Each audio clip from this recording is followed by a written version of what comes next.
নমস্কাৰ। আজি লৈ আহিছোঁ আপোনালোকৰ ওচৰলৈ পঁইতা ভাত।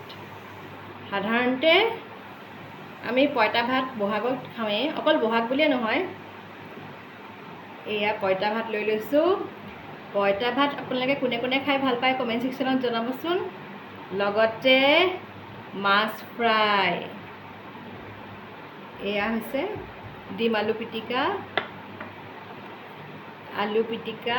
সাধাৰণতে ভজা পোৰাৰ লগত পঁইতা ভাত খাই বহুত ভাল লাগে, নহয়নে?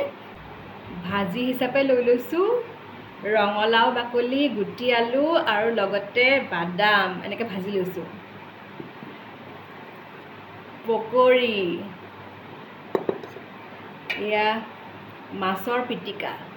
গতিকে আৰু সুন্দৰকৈ ভাত সাজ খাম। যিহেতু দেওবৰীয়া বিশেষ বুলি ক'বলৈ গ'লে আজি পঁইতা ভাতেই এনেকৈ লৈ লৈছোঁ খাবলৈ কাৰণে। আপোনালোকে পিছে দেওবৰীয়া বুলি ক'লে কি ৰান্ধে কমেণ্ট ছেকশ্যনত জনাবচোন। দেওবৰীয়া বুলি ক'লে সাধাৰণতে অকণমান ফ্ৰী এটা পোৱা যায় আৰু বস্তু বনাবলৈও মন যায়। সেয়েহে এতিয়া পঁইতা ভাতে আজি লৈ লৈছোঁ। পঁইতা ভাত বুলি ক'লে আচলতে পোৰা পিটিকাই হওক বা পিটিকাৰ লগত খাই বহুত ভাল লাগে, নহয়নে বাৰু? ভিডিঅ'ছবিলাক যদি ভাল লাগিছে কমেণ্ট ছেকশ্যনত জনাব।